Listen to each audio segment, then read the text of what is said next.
किसी आइडियोलॉजी को प्रोपोगेट करने को, या फिर किसी भी एक बैकग्राउंड को,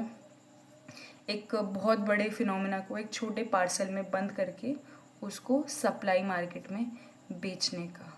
हो गए कि हम आर्ट को हमेशा एक न्यूट्रल इंस्ट्रूमेंट या न्यूट्रल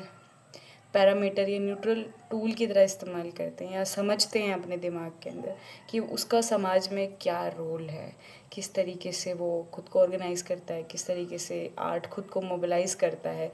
आज की सिचुएशन में, आज की क्राइसिस में, जहाँ पे सब कुछ चीज़ें उथल पुथल है, लेकिन आर्ट अपनी जगह पे एकदम सेट है। अभी भी कॉन्फ्रेंसेस हो रही है, अभी भी रेजिडेंसी फेलोशिप सब कुछ चल रहा है, अभी भी परफॉर्मेंसेस हो रही है, अभी भी ट्रेनिंग चल रही है, सब कुछ चल रहा है हर फील्ड में। पैटर्न का जो सबसे बड़ा नुमायना है वो मुझे इस तरीके से समझ में आया कि बचपन में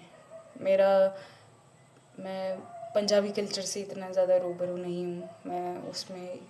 मेरी फैमिली बिलोंग करती है वहाँ से, लेकिन मैं इतना ज़्यादा इंडल्ज नहीं थी क्योंकि मुझे सिर्फ पंजाबी कल्चर के बारे में मेरी फैमिली के थ्रू पता चला। जैसे वो भाषा में कुछ बोलते थे कि वहाँ पे ये होता है, इस तरीके से चीज़ें होती हैं, ऐसे ऐसे काम होता है, या ऐसे खाया जाता है, पिया जाता है, उनके थ्रू पता चला है। मतलब मेरे लिए फैमिली मेरी मीडिएटर थी मुझे एक कल्चर के बारे में समझाने में। मैं कभी डायरेक्ट उस कल्चर का जो स्पेस था उसमें एक्सपोज नहीं हुई। फिर धीरे धीरे टाइम जैसे जैसे चलता गया, टाइम बढ़ता गया, आगे आगे इवॉल्व होता गया, मेरी ज़िंदगी में मैं इस मोड़ पर आई तो मुझे समझ में आया कि जो मम्मी पापा या घर में कोई भी एक्सटेंडेड फैमिली में कोई भी मुझे अपने कल्चर के बारे में जब भी बता रहा है तो वो कल्चर जो स्पेसिफिक है कि हमारे कल्चर में ये ही होता है, डूज़ एंड डोंट्स है कि शुड बी और शुडंट, ये नॉर्म्स हैं, ये वैल्यूज़ है, ये स्ट्रक्चर है जो फॉलो करने होते हैं,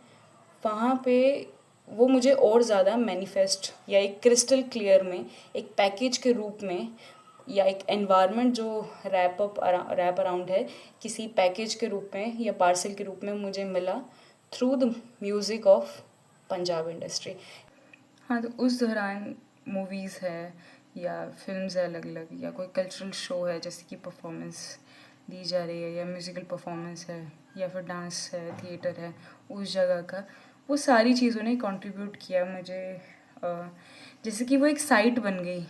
जहाँ कल्चर प्रोड्यूस हो रहा है, उस कल्चर प्रोडक्शन का एक साइट बन गया परफॉर्मेंस कल्चर, जहाँ से मुझे बहुत सारी जो वैल्यूज़ है जो इतनी बिखरी हुई मिल रही है, जैसे एक परिवार में रह के मुझे उसको सीखने में या उसको समझने में, उसकी वैल्यूज़ इनहेरिट या एम्बॉडी करने में मुझे मुश्किल से मुश्किल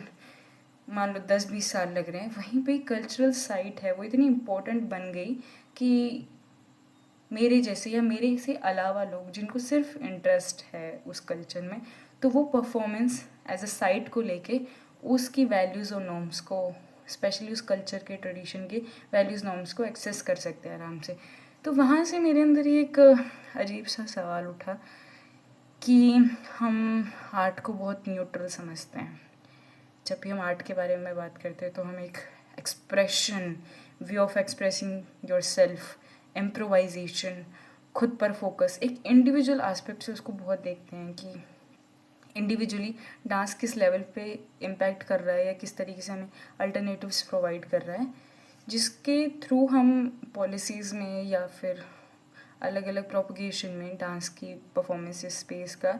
हम इसी शब्दों के माध्यम से उसका और प्रमोट करते हैं कि वो इंडिविजुअली कितना इम्पैक्ट कर सकता है हमें, या क्या क्या इम्पैक्ट वो इंडिविजुअली प्रोवाइड कर सकता है। कभी कभी